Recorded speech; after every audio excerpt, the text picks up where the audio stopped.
Assalamualaikum warahmatullahi wabarakatuh. Kami dari kelompok 5 kelas 2 D4 Sas Data Terapan dengan saya sendiri Rina Aisyana dengan NRP 33216000002. Saya Arya Pratama dengan NRP 3321600017. Saya Muhammad Zalaki dengan NRP 3321600023. Pada kesempatan kali ini, kami akan mempresentasikan hasil kerja kelompok kami berupa proyek akhir semester mata kuliah analisis statistika terapan dengan tema data pemerintahan di sektor pertanian. Yang pertama yaitu daftar isi. Mana daftar isi dari laporan ini? Yang pertama yaitu ada pendahuluan, landasan teori, metodologi, hasil dan pembahasan, serta yang terakhir yaitu kesimpulan. Untuk yang pertama yaitu latar belakang dari pendahuluan. Latar belakang, banyaknya data yang tersebar pada sektor pemerintahan merupakan salah satu hal yang harus segera ditindaklanjuti. Pemerintah daerah maupun pusat memegang peranan penting dalam membangun pada berbagai sektor yang ada. Dalam membangun suatu kawasan, diperlukan keputusan yang tepat dan cepat, sehingga dapat memberikan hasil yang diinginkan dari apa yang sudah direncanakan. Dalam melakukan hal ini, diperlukan berbagai metode statistik yang dapat membantu mengeksplorasi data yang ada untuk mencari ekstrak informasi yang bermanfaat dari banyaknya data yang telah tersedia. Hal ini perlu dilakukan karena dalam proses pembuatan keputusan kita perlu meninjau beberapa aspek dari setiap metode yang ada. Dengan banyaknya metode statistik yang digunakan dalam proses pengambilan keputusan pada analisis data pemerintahan, tentunya ini akan membuat seorang data analisis atau saintis membandingkan dan memilih mana metode terbaik yang dapat digunakan berdasarkan pembuktian hasil pengujian secara empiris. Salah satu contoh kasus nyata yang banyak diterapkan pada analisis data pemerintahan adalah bagaimana pemerintah dapat dengan bijak mengatur pendistribusian hasil pertanian, terutama kacang-kacangan dan umbi, agar dapat merata dan tersalurkan kepada masyarakat di seluruh Indonesia. Atau mungkin seorang data analisis ingin mengelompokkan daerah mana yang menjadi produsen hasil pertanian terbesar, terutama kacang-kacangan dan umbi-umbian, yang dilihat berdasarkan luas area tanam, luas panen, jumlah produksi, dan produktivitas setiap komoditi yang diamati.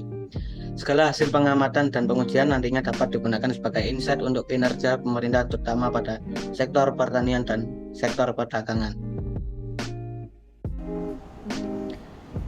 Oke, yang selanjutnya yaitu rumusan masalah. Berdasarkan latar belakang di atas, maka dirumuskan pertanyaan sebagai berikut. Yang pertama yaitu wawasan apa yang dapat diperoleh dengan mengolah data pemerintahan di sektor pertanian. Yang kedua, mengapa digunakan dua metode yang berbeda, yaitu yang pertama yaitu metode unsupervised dan yang kedua yaitu supervised. Yang ketiga, metode apa yang lebih baik dan lebih memberikan wawasan. Dan yang terakhir yaitu bagaimana cara menyampaikan informasi yang didapat dari data pemerintahan di sektor pertanian kepada masyarakat umum. Selanjutnya yaitu tujuan. Tujuan laporan ini disusun adalah sebagai berikut. Yang pertama, dapat mengekstrak informasi dari data pemerintahan di sektor pertanian seputar produksi beberapa komoditas yang sedang diamati. Yang kedua, dapat membandingkan beberapa metode statistik yaitu supervised dan unsupervised dalam proses pengambilan keputusan. Yang ketiga yaitu dapat menganalisis pemodelan yang telah dibuat dan mengambil keputusan berdasarkan hasil pemodelan terbaik. Dan yang terakhir yaitu dapat menyajikan informasi menggunakan tampilan dashboard dengan tools yang ada dari data pemerintahan di sektor pertanian. Yang ketiga yaitu manfaat. Manfaat yang diharapkan dengan dibuatnya laporan ini yaitu sebagai berikut. Memberikan gambaran mengenai implementasi beberapa metode statistik baik yang supervised maupun unsupervised pada analisis data pemerintahan di sektor pertanian. Memberikan contoh umum mengenai model dan akurasi dalam memprediksi data pemerintahan di sektor pertanian dari metode yang telah ditentukan. Memberikan output berupa saran atau rekomendasi kepada pemerintahan di sektor pertanian terkait keputusan yang sudah dipilih. Selanjutnya adalah landasan teori dari pengujian kali ini. Yang pertama ada prinsipal komponen analisis, di mana PCA ini adalah dimensi dan kompleksitas data yang tinggi dapat mempengaruhi hasil klasifikasi. Untuk itu perlu adanya proses reduksi dimensi dan kompleksitas dari data yang digunakan untuk mengurangi kesalahan pada proses klasifikasi. Reduksi dimensi ini dapat dilakukan menggunakan algoritma Principal Component Analysis atau biasa disebut dengan PCA. PCA akan membentuk sekumpulan dimensi baru yang kemudian di-ranking berdasarkan varian datanya. PCA akan menghasilkan Principal Component yang didapat dari dekomposisi eigenvalue dan eigenvektor dari matriks kovariansi. Yang kedua adalah supervised.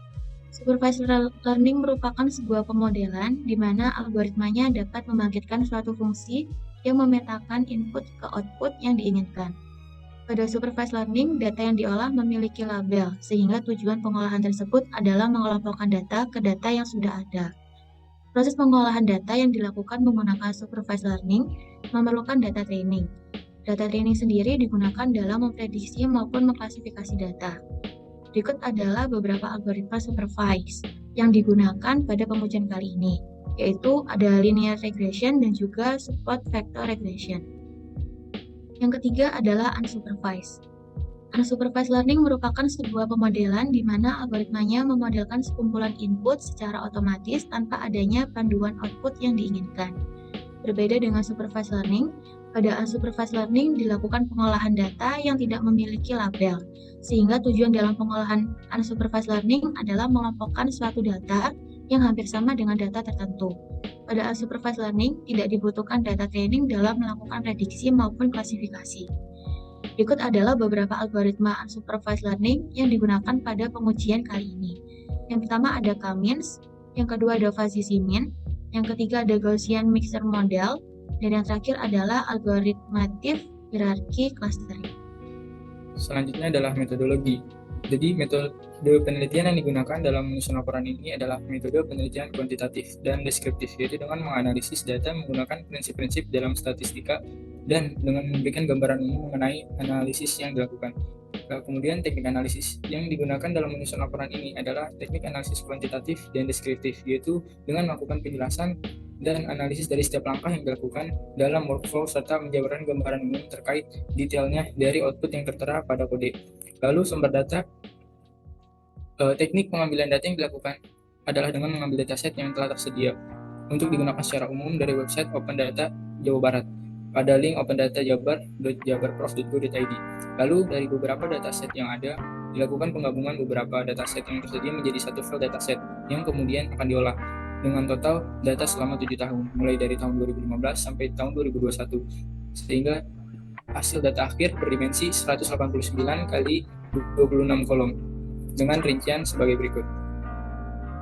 Lalu selanjutnya ada rata-rata luas area kacang tanah. Dari sini diketahui bahwa rata-rata luas area kacang tanah keseluruhan yaitu ada di angka 1250 di Provinsi Jawa Barat, yang mana dari sini juga masih terlihat masih sedikit daerah atau kabupaten yang memiliki luas area tanam rata-rata di atas luas area tanam rata-rata keseluruhan. Dan Kabupaten Garut, Kabupaten Cianjur, serta Kabupaten Sumedang menjadi 3 daerah dengan luas area tanam kacang tanah terbesar di Provinsi Jawa Barat. Selanjutnya ada rata-rata luas area tanam kacang hijau, yang mana nilainya untuk Provinsi Jawa Barat ada di sekitar angka 250 sampai 300 hektar. Dan dari sini dapat dilihat bahwa cukup banyak ya daerah yang memiliki nilai rata-rata luas area kacang hijau di atas rata-rata keseluruhan, yang mana Kabupaten Cirebon, Kabupaten Majalengka, dan Kabupaten Garut menjadi 3 daerah dengan luas area tanam kacang hijau terbesar di Provinsi Jawa Barat. Selanjutnya ada rata-rata luas area tanam kedelai, yang mana di sini diketahui bahwa luas area tanam kedelai keseluruhan ada di angka sekitar 1.000 sampai 2.000 hektar gitu. Nah, lalu di sini diketahui bahwa masih sedikit daerah yang memiliki nilai luas area tanam di atas luas area tanam rata-rata keseluruhan. Yang mana untuk Kabupaten Sukabumi, Kabupaten Cianjur, dan Kabupaten Garut menjadi 3 daerah tertinggi dalam luas area tanam kedelai. Selanjutnya ada rata-rata luas area tanam ubi kayu, yang mana nilai rata-rata keseluruhannya untuk Provinsi Jawa Barat ada di angka sekitar 2.000 sampai 2.500, yang mana dari sini diketahui bahwa cukup banyak itu daerah yang telah memiliki nilai luas area tanam di atas rata-rata keseluruhan. Dan untuk daerah Kabupaten Garut, Kabupaten Sumedang, dan Kabupaten Sukabumi menjadi 3 daerah dengan luas area tanam ubi kayu terbesar di Provinsi Jawa Barat. Selanjutnya ada rata-rata luas area ubi jalar. Nah, untuk rata-rata keseluruhan luas area tanam ubi jalar di Provinsi Jawa Barat ada di sekitar angka 900 hingga 950 hektar. Yang mana di sini diketahui masih sedikit gitu daerah yang nilai luas area tanam ubi jalarnya di atas nilai luas area tanam keseluruhan. Dan untuk Kabupaten Garut, Kabupaten Kuningan, serta Kabupaten Bogor menjadi 3 daerah dengan luas area tanam ubi jalar terbesar di Provinsi Jawa Barat. Selanjutnya ada rata-rata luas panen kacang tanah. Nah, setelah tadi ada luas area tanamnya, nah maka di sini selanjutnya ada luas panen. Yang pertama untuk komoditas kacang tanah.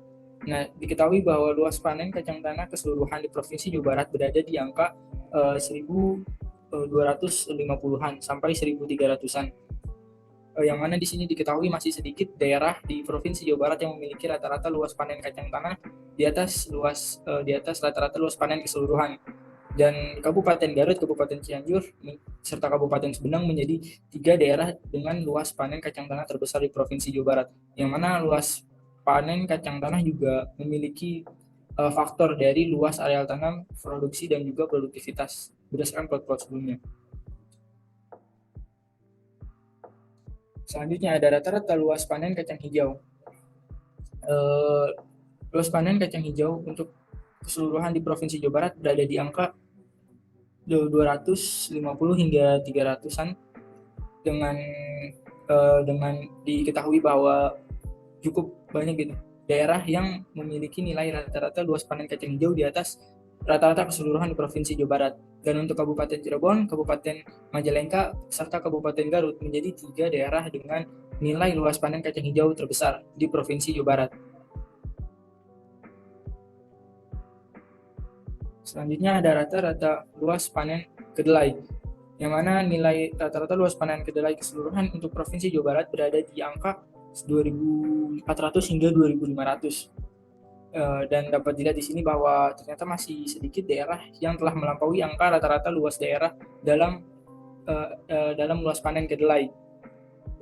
Untuk Kabupaten Sukabumi, Kabupaten Cianjur, dan Kabupaten Garut menjadi 3 daerah dengan rata-rata luas panen kedelai terbesar di Provinsi Jawa Barat. Kemudian ada rata-rata luas panen ubi kayu, yang mana nilai rata-rata tersebut untuk Provinsi Jawa Barat berada di angka sekitar 2.400 hingga 2.500. Yang mana dari sini diketahui bahwa telah cukup banyak daerah yang memiliki nilai luas panen ubi kayu di atas rata-rata luas panen keseluruhan yang ada di Provinsi Jawa Barat. Dan untuk Kabupaten Garut, Kabupaten Sumedang, serta Kabupaten Sukabumi menjadi 3 daerah dengan luas panen ubi kayu terbesar di Provinsi Jawa Barat. Selanjutnya ada rata-rata luas panen ubi jalar, yang mana nilai rata-rata tersebut untuk Provinsi Jawa Barat berada di angka 900 hingga 950 hektar. Dan dari sini diketahui bahwa ternyata masih sedikit daerah yang memiliki nilai luas panen di atas rata-rata luas panen keseluruhan di Provinsi Jawa Barat. Dan untuk Kabupaten Garut, Kabupaten Kuningan, serta Kabupaten Bogor menjadi 3 daerah dengan luas panen ubi jalar terbesar di Provinsi Jawa Barat. Dan hal ini juga memang cukup tidak seimbang dengan kabupaten atau kota lainnya. Eksplorasi data berikutnya yaitu untuk mengetahui tren pada beberapa komoditas yang diuji. Yang pertama yaitu tren produktivitas untuk komoditas kacang tanah. Pada grafik yang ditampilkan dapat dilihat bahwa tren produktivitas kacang tanah mengalami fluktuatif, dengan tren produktivitas tertinggi terjadi pada tahun 2016 yaitu sebesar 17 kintal per hektar, dan tren produktivitas terendah terjadi pada tahun 2018 sekitar 8 sampai 9 kintal per hektar. Selanjutnya yaitu tren produktivitas untuk komoditas kacang hijau. Pada grafik dapat dilihat bahwa tren produktivitas tertinggi terjadi pada tahun 2017 yaitu sekitar 9 kintal per hektar, dan tren produktivitas terendah terjadi pada tahun 2020 sekitar 7 sampai 8 kintal per hektar. Dan grafik menunjukkan nilainya tidak terlalu beda jauh. Selanjutnya yaitu tren produktivitas pada komoditas kedelai. Dapat dilihat bahwa pada grafik tren produktivitas tertinggi terjadi pada tahun 2015, yaitu sekitar 12 kintal per hektar, yang kemudian mengalami penurunan hingga pada tahun 2018 produktivitas kedelai mencapai sekitar 9 kintal per hektar. Kemudian yaitu tren produktivitas untuk komoditas ubi kayu. Pada grafik dapat dilihat bahwa tren produktivitas ubi kayu terendah terjadi pada tahun 2017, yaitu sebesar sekitar 145 kintal per hektar. Dan tren produktivitas ubi kayu tertinggi yaitu mencapai 310 hingga 320 kintal per hektar. Dan tren produktivitas terakhir yaitu pada komoditas ubi jalar mengalami tren produktivitas terendah pada tahun 2017 yaitu sekitar 110 hingga 130 kintal per hektar. Dan produktivitas tertinggi terjadi pada tahun 2021 sekitar 175 kintal per hektar. Selanjutnya yaitu tren untuk mengetahui produksi pada masing-masing komoditas. Yang pertama yaitu untuk tren produktivitas kacang tanah, di mana tren produksi tertinggi yaitu terjadi pada tahun 2015 mencapai 3.000 ton dan nilai terendahnya yaitu sekitar 1.100 hingga 1.200 ton pada tahun 2018. Selanjutnya yaitu tren produksi untuk kacang hijau, di mana nilai tertingginya yaitu mencapai sekitar 450 hingga 500 ton, yaitu pada tahun 2018, dan nilai terendahnya yaitu terjadi pada tahun 2021 sekitar 230 sampai 250 ton. Selanjutnya yaitu untuk komoditas kedelai, di mana tren produksi tertinggi terjadi pada tahun 2018 mencapai 5.090 ton dan tren produksi terendahnya yaitu terjadi pada tahun 2021 yaitu sekitar 1.000 ton. Kemudian tren produksi untuk ubi kayu, di mana pada grafik menunjukkan tren produksi tertingginya terjadi pada tahun 2015 yaitu hampir mencapai 80.000 ton, dan untuk tren produksi terendahnya yaitu terjadi pada tahun 2020 yaitu sekitar 59.000 ton. Dan tren produksi terakhir untuk komoditas ubi jalar dilihat bahwa pada grafik tren produksi terendahnya terjadi pada tahun 2020 yaitu sekitar 15.000 ton, dan tren produksi tertingginya terjadi pada tahun 2017 yaitu lebih dari 20.000 ton. Selanjutnya yaitu tren luas area tanam pada kacang tanah, di mana untuk pada grafik tersebut yang paling tinggi yaitu dianggap pada tahun 2015 bernilai antara 1.500 hingga 1.700 hektar, dan dimana untuk data terendah yaitu pada tahun 2021, dimana untuk datanya bernilai antara 750 hingga 800, dan data tersebut bernilai stasioner.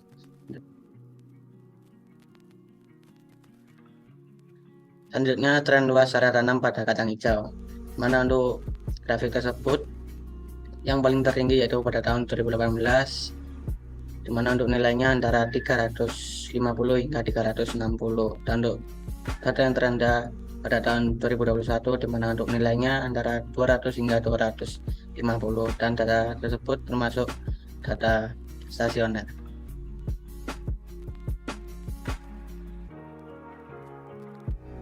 Selanjutnya yaitu tren luas area tanam pada kedelai, mana untuk data yang paling tinggi yaitu pada tahun 2018 dan nilainya yaitu di antara 4.000 hingga 4.200 hektar, dan data yang paling rendah yaitu 2021 di mana untuk nilainya yaitu antara 600 hingga 750, dan data tersebut termasuk data fluktuatif.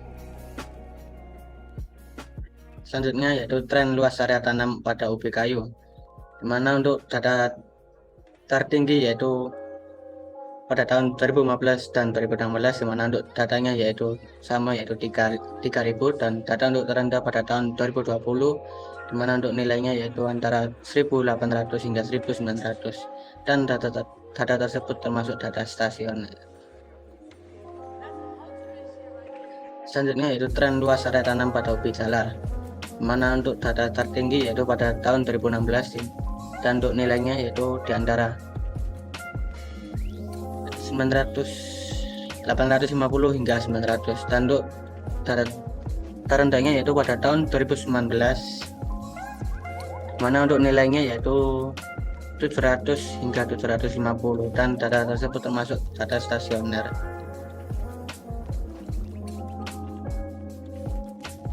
Selanjutnya tren luas panen pada kacang tanah, di mana data yang paling tertinggi yaitu tahun 2015 di mana untuk nilainya antara 1.600 hingga 1.700 hektar, dan untuk data yang paling rendah yaitu data pada tahun 2021 di mana untuk nilainya di antara 700 hingga 800, dan data tersebut termasuk data stasioner.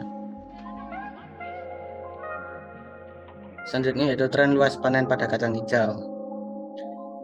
Pada data tersebut yang paling tinggi yaitu pada tahun 2018 di mana untuk nilainya antara 400 dan nilainya yaitu antara 350 hingga 400, dan untuk data yang terendah pada tahun 2021 di mana untuk nilainya yaitu di antara 200 hingga 220, dan untuk data tersebut termasuk data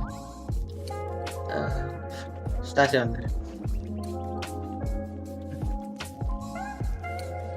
Selanjutnya yaitu tren luas panen pada kedelai, mana untuk data tertingginya yaitu pada tahun 2018 di mana nilai data tersebut lebih dari 4.000, dan pada data tersebut yang paling terendah adalah pada tahun 2021 di mana untuk nilainya adalah di bawah 1.000, dan data tersebut termasuk data fluktuatif.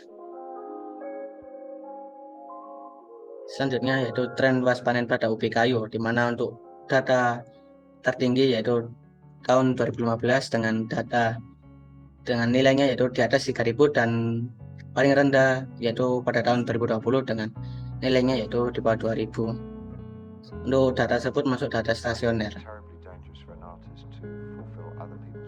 Selanjutnya yaitu tren luas panen ubi jalar, mana untuk data tersebut paling tinggi yaitu pada tahun 2015 dan yang paling rendah adalah tahun 2021, dan data tersebut masuk data stasioner.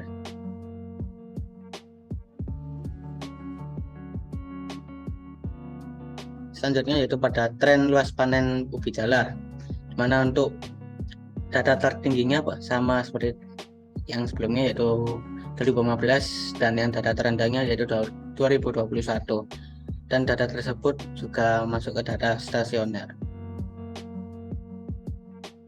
Kemudian yaitu dilakukan perhitungan estimasi berdasarkan pemodelan supervise menggunakan regresi linear. Yang pertama yaitu untuk mengetahui estimasi luas panen untuk komoditas ubi kayu. Berdasarkan pengujian didapatkan nilai R² bernilai 0,9 dengan nilai F statistiknya bernilai 0,5, di mana dengan nilai F statistik ini diketahui bahwa variabel independen yaitu produktivitas, produksi, dan juga luas area tanam ubi kayu mempengaruhi variabel dependen yaitu luas panen ubi kayu. Yang kedua yaitu untuk mengetahui estimasi luas panen ubi jalar. Berdasarkan pengujian didapatkan hasil nilai R² bernilai 0,99 dan nilai F statistiknya bernilai 0,4. di mana dari pengujian ini diketahui bahwa variabel independennya yaitu produktivitas, produksi, dan juga luas area tanam ubi jalar mempengaruhi variabel dependennya yaitu luas panen ubi jalar. Kemudian yang ketiga yaitu untuk mengetahui estimasi luas panen untuk komoditas kedelai. Berdasarkan pengujian didapatkan hasil nilai R-square-nya yaitu 0,99 dan nilai F statistiknya yaitu 1. Berdasarkan pengujian ini diketahui bahwa variabel independennya yaitu produktivitas, produksi, dan juga luas area tanam khusus untuk komoditas kedelai mempengaruhi luas panen kedelai. Selanjutnya yaitu untuk mengetahui estimasi luas panen kacang tanah. Berdasarkan pengujian didapatkan hasil nilai R-square-nya bernilai 1 dan nilai F statistiknya bernilai 1,3. Di mana berdasarkan pengujian ini diketahui bahwa memang variabel independennya yaitu produktivitas, produksi, dan juga luas area tanam kacang tanah mempengaruhi variabel dependen yaitu luas panen kacang tanah. Tapi pada pemodelan ini, model mengalami overfitting. Dan yang terakhir yaitu untuk mengetahui estimasi luas panen kacang hijau. Berdasarkan pengujian, didapatkan hasil nilai R-square-nya yaitu 0,98 dan nilai F statistiknya bernilai 0,4. Di mana berdasarkan pengujian ini, nilai F statistik melebihi nilai p-value yaitu 0,05 dan diketahui bahwa variabel independennya yaitu produktivitas, produksi, dan juga luas area tanam kacang hijau mempengaruhi variabel dependen, yaitu luas panen kacang hijau. Selanjutnya yaitu analisis support vector regression. Dalam menganalisis data pemerintahan dengan metode SVR, dilakukan prediksi juga untuk mengestimasi luas panen yang dapat dihasilkan dari beberapa variabel dependen yaitu luas areal tanam, produksi, dan produktivitas. Untuk yang pertama yaitu luas panen ubi jalar. Berdasarkan output yang dihasilkan diketahui bahwa dengan pemodelan SVR dengan MEA atau mean absolute error dalam mengestimasi luas panen ubi kayu sebesar 254,630 dan nilai R-square-nya sebesar 0,9312 yang mana hal ini menandakan bahwa model sudah cukup baik dalam mengestimasi luas panen ubi kayu. Dan untuk nilai intercept dan KF-nya seperti pada berikut. Selanjutnya yaitu luas panen pada ubi kayu. Berdasarkan output yang dihasilkan diketahui bahwa dengan pemodelan SVR nilai MEA dalam mengestimasi luas panen ubi jalar sebesar 32,2727 dan nilai R-square-nya sebesar 0,9945 yang mana hal ini menandakan bahwa model memiliki performa yang cukup baik dalam mengestimasi luas panen ubi jalar. Dan untuk nilai intercept dan koefisiennya seperti berikut. Selanjutnya yaitu luas panen kedelai.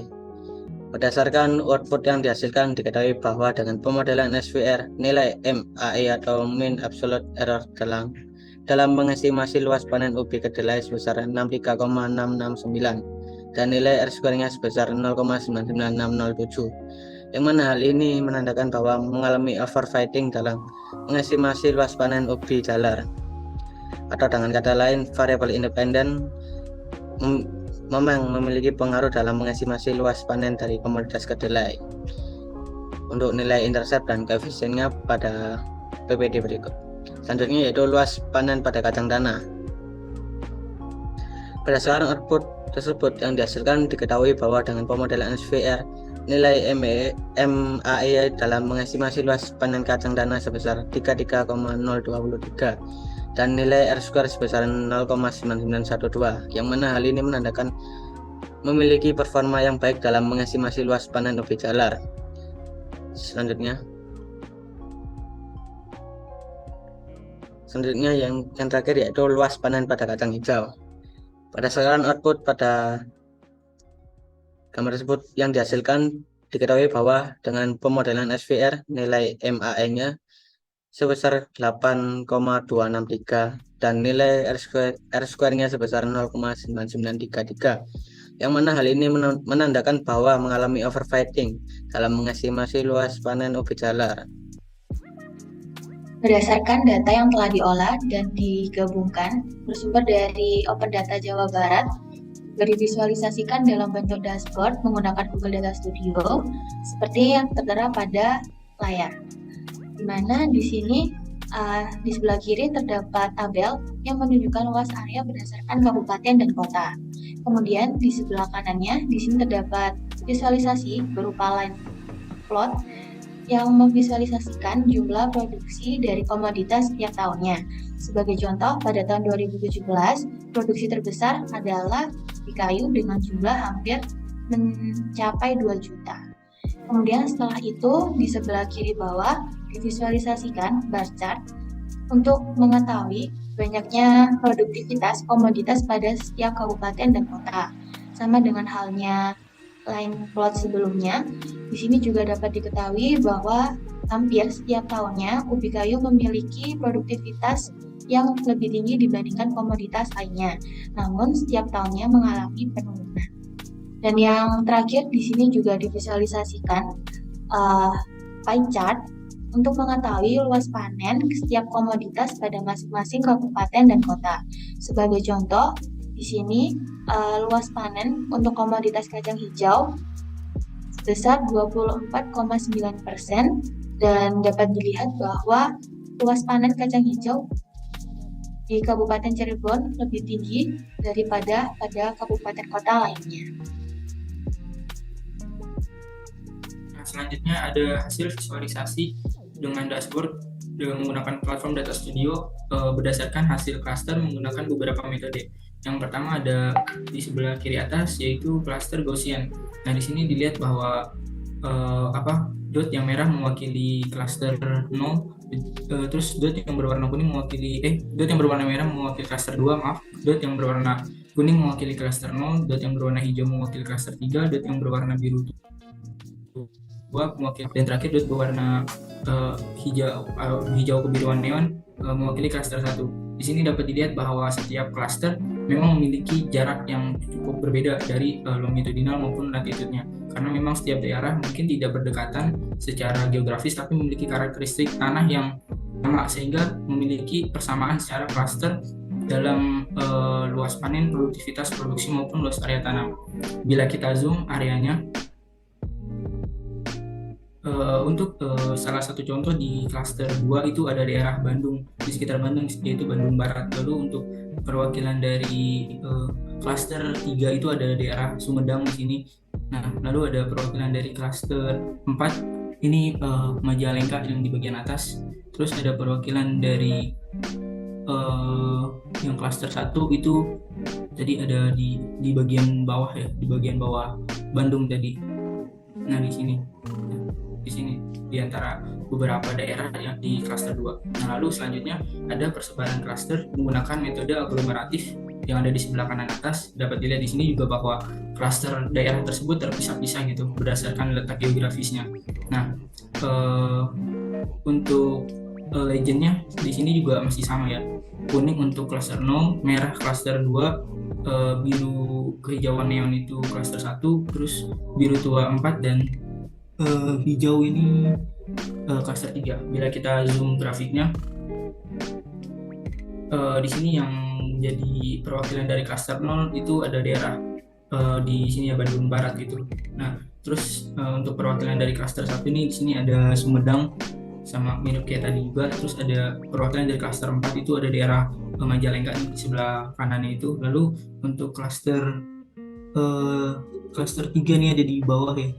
Di bawah tadi nih di kota Tasikmalaya ini Tasikmalaya. Nah, terus perwakilan dari cluster 1 mungkin ada di sini nih di Cianjur sebelah kiri dari Bandung Barat, di sebelah kirinya di Cianjur. Nah, lalu selanjutnya ada persebaran cluster berdasarkan metode Cummins. Di sini juga kita bisa lihat bahwa di Cummins di hasil cluster visualisasinya menggunakan PCA dia belum baik ya, tapi kalau dilihat berdasarkan data geografis, Cummins ini cukup meletakkan daerah-daerah yang letak geografisnya mirip gitu. Bila kita zoom petanya, nah di sini ada cluster perwakilan cluster 1 itu Bandung Barat, Lalu ada perwakilan dari klaster 3 itu Sumedang, masih sama di wilayahnya hanya beda warna gitu. Terus ada Cianjur juga perwakilan dari klaster 2 ya. Nah kali ini sama nih, Cianjur sama Majalengka. Lalu ada perwakilan dari klaster nih kota di bawah tadi, di bawah Bandung Barat. Nah ini nih ada Tasikmalaya, ini perwakilan di bawah kanan untuk Tasikmalaya ada perwakilan dari klaster 3. Nah, selanjutnya ada persebaran klaster menggunakan metode Fuzzy Siemens. Fuzzy Siemens sama Cummins cukup mirip ya. Dia lebih banyak meletakkan daerah-daerah atau mengelompokkan daerah yang letak geografisnya mirip-mirip gitu, sehingga warna-warnanya itu yang berdekatan memiliki warna yang hampir serupa gitu. Nah, bila kita zoom mapnya itu, nanti mungkin kita akan melihat persebaran yang mirip-mirip dengan metode lainnya. Yang pertama di sini ada perwakilan dari klaster 4 itu Bandung Barat, beda klaster gitu ya, beda angkanya. Tapi mungkin untuk daerah yang sebelumnya satu klaster dengan Bandung Barat pun memiliki klaster yang sama gitu. Nah, di sini untuk daerah Sumedang mewakili klaster 0 di sini. Terus juga di bagian kanan Sumedang itu ada Majalengka, dia mewakili klaster 3 ya, 3 yang hijau gitu. Lalu untuk klaster 1 diwakili oleh Cianjur nih yang ada di sebelah kiri dari Bandung Barat gitu. Nah, lalu ya untuk klaster merahnya ada di sebelah kanan sini nih, di kota Kabupaten Kuningan yang ada di sebelah Bandung Barat gitu. Nah, mungkin itu dari beberapa perbedaan menggunakan beberapa metode untuk mengklasterisasi provinsi kabupaten atau kota di provinsi Jawa Barat menggunakan beberapa metode. Selanjutnya yaitu kesimpulan. Berdasarkan hasil analisis klaster, diketahui bahwa pemodelan yang paling bagus adalah dengan menggunakan metode hierarki dan Gaussian mixture, yang mana pada pemodelan ini setiap daerah di Provinsi Jawa Barat memiliki klaster yang terpisah dan tidak kolaps, serta jarak antar data di dalam klaster juga yang berdekatan satu sama lainnya. Untuk klaster yang terbentuk berdasarkan kedua metode tersebut membuat daerah atau kabupaten di Jawa Barat terbagi menjadi 5 kelompok berdasarkan field produktivitas, produksi, luas area tanam, dan luas panen dari komoditas yang dihasil berupa ubi kayu, ubi jalar, kedelai, kacang hijau, dan kacang tanah. Yang mana antar daerah di Provinsi Jawa Barat yang terdapat pada klaster yang sama memiliki kemiripan dari field atau aspek yang disebutkan sebelumnya. Berdasarkan hasil analisis regresi, diketahui bahwa hampir semua model baik yang menggunakan regresi linear maupun SVR memiliki error estimasi yang cukup rendah, serta R-square yang cukup tinggi, walaupun memang ada sedikit model yang overfitting. Namun hal ini juga tidak bisa dipungkiri bahwa memang variabel luas panen dipengaruhi oleh beberapa faktor seperti produksi, produktivitas, dan luas areal tanam dengan koefisien dan intercept tertentu berdasarkan persamaan model yang terbentuk. Sekian presentasi dari kelompok kami. Terima kasih telah menyimak penjelasan dari proyek akhir mata kuliah analisis statistika terapan dari kelompok 5. Semoga pengujian ini bisa memberikan insight baru. Mohon maaf apabila ada salah kata. Terima kasih. Wassalamualaikum Assalamualaikum warahmatullahi wabarakatuh.